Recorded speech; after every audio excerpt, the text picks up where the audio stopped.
नमस्कार दोस्तों। आज हम प्रैग्मेटिज्म में लास्ट सेशन करने वाले हैं, जिसमें कि प्रैग्मेटिज्म का एजुकेशनल इम्प्लीकेशन देखेंगे। 5 पॉइंट्स हैं और 5 पॉइंट्स में इसे ख़त्म करेंगे। हमें ये देखना है शिक्षा में किस प्रकार से उपयोगी है प्रैग्मेटिज्म या प्रयोजनवाद। तो चलिए शुरुआत करते हैं। सबसे पहली बात तो यह है कि एजुकेशनल इम्प्लीकेशन होता क्या है। एजुकेशनल इम्प्लीकेशन यानी कि प्रयोजनवाद का शिक्षा में क्या महत्व है, या प्रयोजनवाद प्रैग्मेटिज्म शिक्षा में क्या भूमिका अदा करते हैं। सबसे पहला है कि इसका मानना है एजुकेशन इज लाइफ, यानी लाइफ के बहुत सारे there are many spheres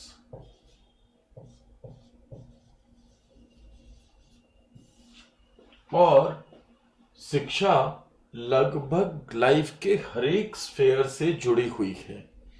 तो इसलिए ये मानते हैं कि education is life.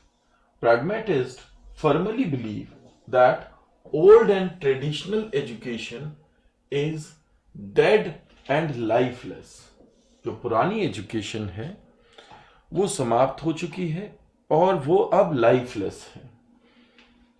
Education is a continuous reorganising, reconstructing and integrating the experience and activities of race. तो बेसिकली यहां पे जो जरूरी है वो है कि शिक्षा जो है वो पुनर्निर्माण और पुनर्संरचना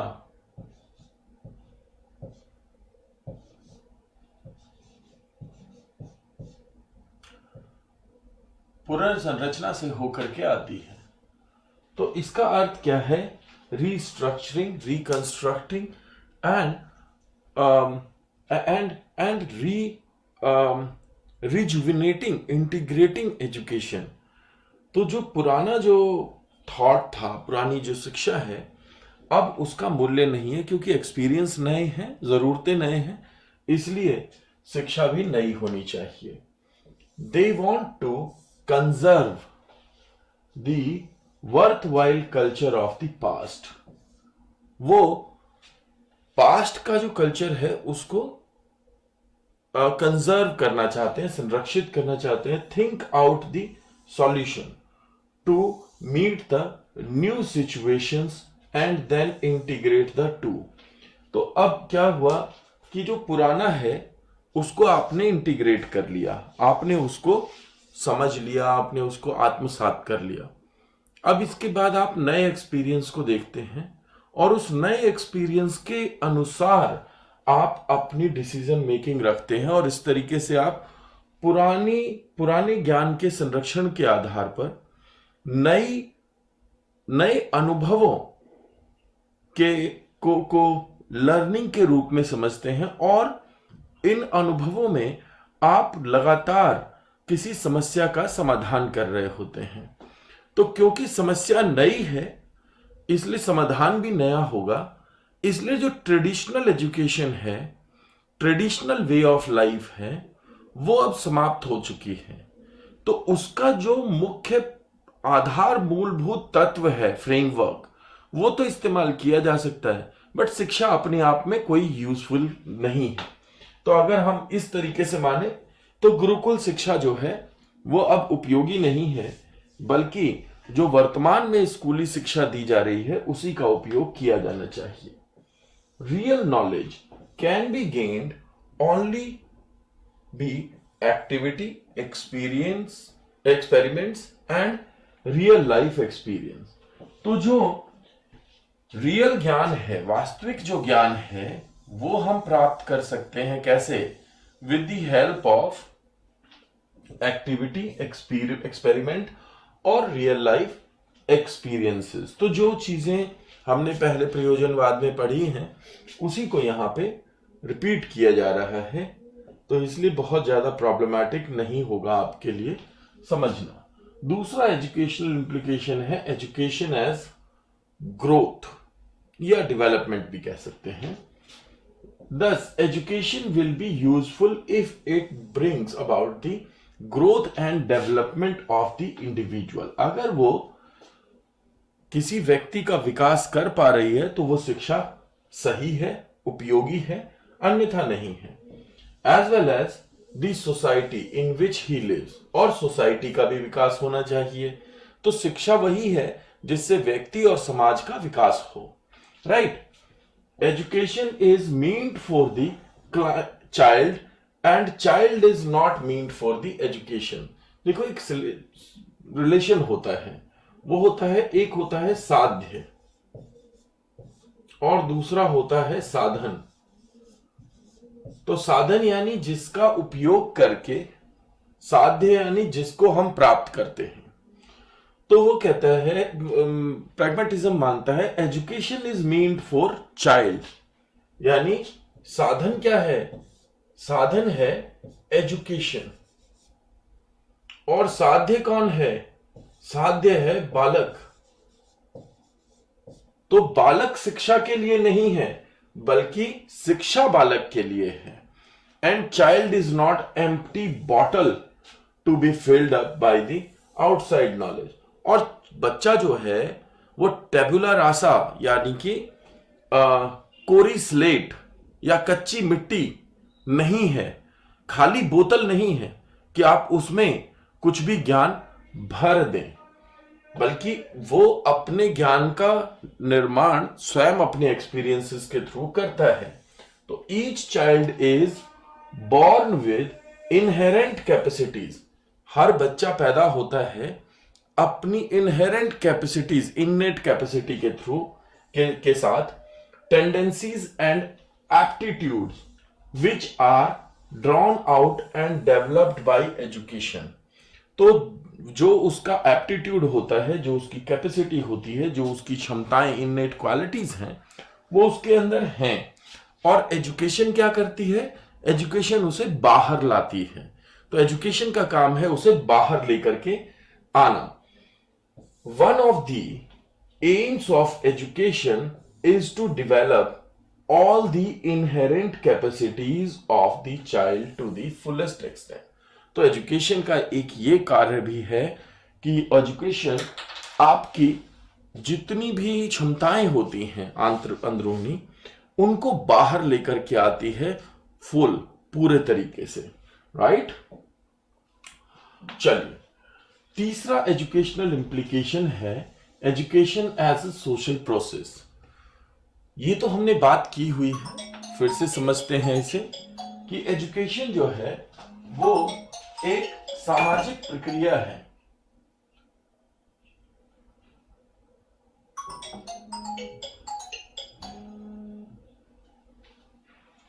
तो एजुकेशन जो है वो एक सामाजिक प्रक्रिया है, यानी कि to pragmatism man is a social being.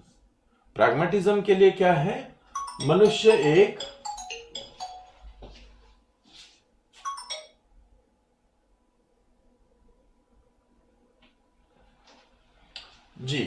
मनुष्य एक सामाजिक जीव है। He gains more and more knowledge through personal experiences than he gets from the books. तो ज्ञान बुक्स से नहीं प्राप्त होता, बल्कि उसे व्यक्तिगत जो एक्सपीरियंसेस हैं उससे ज्यादा ज्ञान प्राप्त होता है। According to pragmatism, the education of the child should be through the medium of society, so that develops in him socially desirable qualities which promote his welfare and happiness। तो बेसिकली हमारा उद्देश्य है बच्चे को सोशलाइज करना। तो अगर वो अपनी समाज को समझने लगेगा तो लॉन्ग टर्म में, अगर वो अपने समाज को समझने लगेगा तो लॉन्ग टर्म में वो समाज की आवश्यकताओं को फुलफिल करेगा, एज वेल एज समाज उसकी जो नीड है उसके अकॉर्डिंग फुलफिलमेंट कर पाएगा। ठीक है ना। तो समाज उसे सक्रिय बनाता है, सक्षम बनाता है, और वो समाज के अनुसार ढल करके सामाजिक व्यक्ति के रूप में बेहतर होता है। John dewy rightly speaks out, education is the social continuity of life. और ये लाइन है जॉन डुई की, जिसको कि आप नोट कर लेंगे, that education is the social continuity of life. ठीक है जी। नेक्स्ट है एजुकेशनल इंप्लीकेशन में, education a continuous restructuring of experience. तो education is a process of development. Education से जो नॉलेज आती है, knowledge is gained by experiences and experiments conducted by the learner himself. One exercise lead to another and so on, and the area of knowledge is widened by the child. एक experience से दूसरा experience, एक learning से दूसरी learning होती है, और इस तरीके से ये एरिया, लर्निंग का एरिया वाइड होता जाता है। The process of reconstruction of experience goes on and on, leads to adjustment and development of personality. और इसी से क्या होता है, फाइनली आपकी एक अच्छी, एक डिफरेंट पर्सनैलिटी का निर्माण होता है। For pragmatist educational process has no end beyond itself. Educational process का कोई एंड नहीं है, मतलब कि एजुकेशन अपने आप में कोई प्रोडक्ट नहीं है कि ये पूरा निर्मित हो जाए। ये कॉन्टिन्यूस प्रोसेस है लर्निंग के तरीके से, जो ऑनगोइंग है। In addition to the individual, it is continuous reorganisation, restructuring and integration of the experience and activities of the race.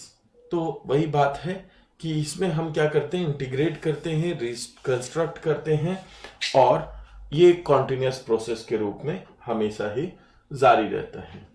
और एजुकेशनल इंप्लीकेशन में लास्ट पॉइंट है, education the responsibility of state. ये बहुत ध्यान देने योग्य है कि प्रैग्मेटिस्ट ये मानते हैं कि एक बेहतर सिटीजन होना जरूरी है, डेमोक्रेसी की वैल्यूज जरूरी हैं, समाज का व्यक्ति होना जरूरी है, और देश की मान्यताओं और समझ को अपनाना भी जरूरी है।